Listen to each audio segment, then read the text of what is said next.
Halo semuanya, selamat datang di Museum Hidup Balai Pustaka. Hari ini kita akan mengenal masa penting dalam sejarah sastra Indonesia, yaitu zaman Balai Pustaka.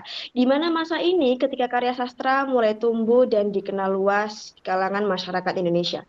Tokoh utama kita kali ini adalah Mara Rusli, seorang penulis novel Siti Nurbaya, di mana lewat ceritanya beliau menggambarkan benturan antara adat dan juga keinginan untuk berubah.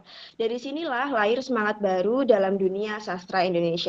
Yuk kita jelajahi lebih dalam bagaimana Balai Pustaka dan juga para sastrawannya ikut membentuk wajah sastra modern Indonesia. Sebelum kita menjelajah lebih dalam melalui Museum Hidup Balai Pustaka, perkenalkan saya Ariska Yulinka Prasiwi dengan tiga NIM terakhir yang akan membantu dengan tiga NIM terakhir 069 yang akan memandu jalannya tur kita hari ini. Tapi tentu saya tidak sendirian, bersama saya ada teman-teman pembantu lainnya. Pertama ada Natasha Dwi Aprilia dengan tiga NIM terakhir 076 yang akan memperkenalkan sosok Mara Rusli lebih dekat. Lalu saya akan menjelaskan konteks Balai Pustaka dan juga angkatannya. Berikutnya sketsa Alia Putri dengan tiga NIM terakhir 231 akan membahas tema utama karya Mara Rusli. Kemudian Irma Wahidatun Nisa dengan tiga NIM terakhir 023 akan membacakan kutipan dari karya Siti Nurbaya. Dan yang terakhir ada Silvianita Nur Aziza dengan tiga NIM terakhir 200 yang akan menyampaikan arti karya Mara Rusli dan juga Siti Nurbaya bagi perkembangan sastra Indonesia. Jadi yuk kita mulai perjalanan singkat ini dan lihat bagaimana Balai Pustaka melahirkan jejak penting dalam sejarah sastra Indonesia.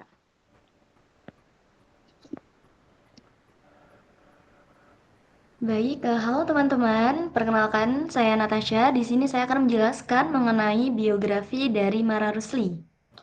Mara Rusli dilahirkan pada tanggal 7 Agustus tahun 1889 di Kota Padang dalam lingkungan keluarga beragama Islam. Dia meninggal dunia pada tanggal 17 Januari tahun 1968 di Bandung dan dimakamkan di Ciamis, Bogor. Nah, dalam rangka dunia karang-mengarang, dia memakai nama samaran yaitu Sadibe. Mara Rusli dilahirkan dengan seorang ayah yang bernama Sultan Abu Bakar. Beliau merupakan sultan yang bergelar pangeran. Keturunan langsung dari Raja Pagaruyung dan Ibu Rusli berasal dari Jawa. Mara Rusli mengikuti pendidikan pertama di Sekolah Melayu kelas 2 dan tamat pada tahun 1904. Kemudian ia melanjutkan sekolah di Sekolah Raja di Bukit Tinggi dan tamat pada tahun 1910. Nah, pada tahun 1911, ketika sedang bersekolah di Sekolah Dokter Hewan, Mara Rusli kawin dengan seorang gadis Sunda berlahirkan di Bogor, bernama Nyai Raden Ratna Kencana Wati. Perkawinan tersebut tidak diketahui oleh orang tua Mara Rusli di Padang. Dan orang tua Mara Rusli itu marah dan kemudian Rusli berpendapat bahwa perkawinan tersebut itu merupakan jalan untuk sebuah keberhasilan studi. Nah, setelah tamat dari sekolah dokter di Bogor, Mara Rusli bekerja sebagai dokter hewan di Sumbawa.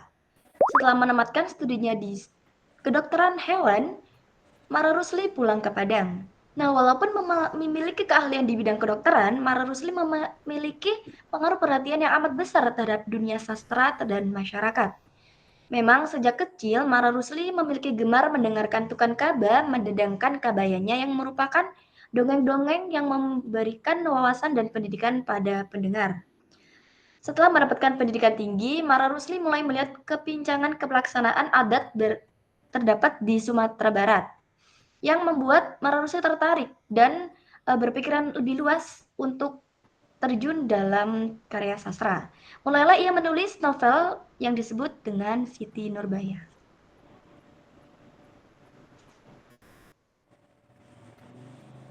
Selanjutnya kita masuk ke bagian tentang konteks Balai Pustaka dan juga angkatannya, yaitu latar penting tempat lahirnya banyak karya sastra awal Indonesia. Balai Pustaka berdiri pada tahun 1900 1908 sebagai lembaga penerbitan bentukan pemerintah Hindia Belanda dengan tujuan menyediakan bacaan bagi masyarakat Indonesia, namun tetap sejalan dengan kebijakan kolonial. Lembaga ini berperan besar dalam perkembangan sastra Indonesia karena menjadi wadah bagi penulis pribumi seperti Mara Rusli, Nur Sultan Iskandar, dan Abdul Muiz. Dari sinilah lahir Angkatan Balai Pustaka tahun 1920 hingga 1940 yang karyanya banyak menyoroti benturan antara adat lama dan kehidupan modern.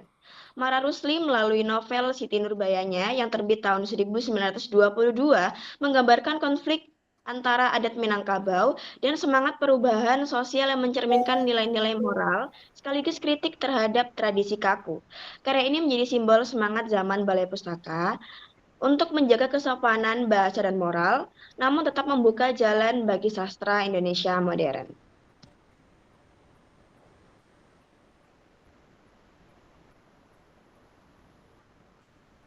Dan selanjutnya yaitu ada arti karya Mara Rusli, yaitu Siti Nurbaya, memiliki tema yang sama dengan Laila Majnun, yaitu perjuangan cinta sejati dan perjuangan cinta yang tragis.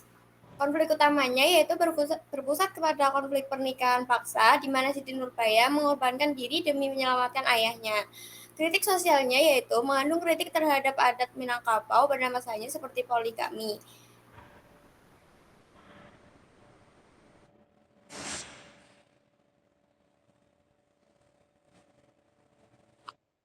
Selanjutnya yakni kutipan dari novel Siti Nurbaya. Percayalah Nurbaya, bahwa cinta kita ini suci dan tidak salah, hanya nasiblah yang menghalangi. Mara Rusli dan Siti Nurbaya. Kutipan ini mencerminkan konflik antara cinta dan adat yang mengikat. Melalui tokoh-tokohnya, Mara Rusli mengungkap keterbatasan kebebasan individu akibat tekanan sosial dan aturan adat. Pernyataan ini menggambarkan perjuangan manusia dalam mencari makna cinta sejati di tengah nilai-nilai tradisi yang mengekang. Pesan moralnya menegaskan bahwa cinta yang tulus bukanlah kesalahan, tetapi seringkali terhalang oleh nasib dan kekuatan budaya yang sukar diubah. Yang selanjutnya adalah arti karya Mara Rusli bagi sastra di Indonesia. Novel Siti Nurbaya karya Mara Rusli memiliki arti penting sebagai karya transisi menuju sastra Indonesia modern. Ia memperkenalkan gaya realisme, menghadirkan kritik sosial terhadap adat, serta membangun kesadaran individu, sosial, dan gender dalam karya sastra.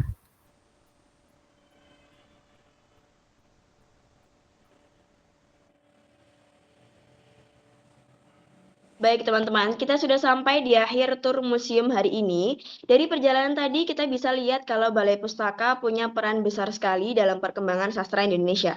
Lembaga ini bukan hanya tempat menerbitkan buku, tapi juga tempat lahirnya penulis-penulis hebat seperti Mara Rusli dengan karyanya Siti Nurbaya. Lewat karya itu, ia berani menulis tentang benturan adat dan kehidupan modern, tapi tetap dengan bahasa yang sopan dan juga bermoral tentunya.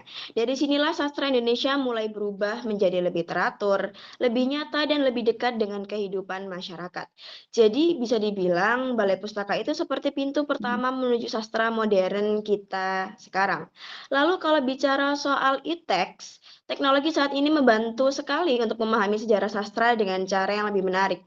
Kita bisa membaca karya lama lewat arsip digital, lihat konteks zamannya, bahkan mengenal para penulisnya lebih dekat. Semoga setelah tur ini teman-teman bisa lebih menghargai bagaimana sastra Indonesia tumbuh dari masa Balai Pustaka hingga sekarang. Terima kasih sudah mengikuti tur ini dan sampai jumpa di pameran sastra berikutnya. Terima kasih.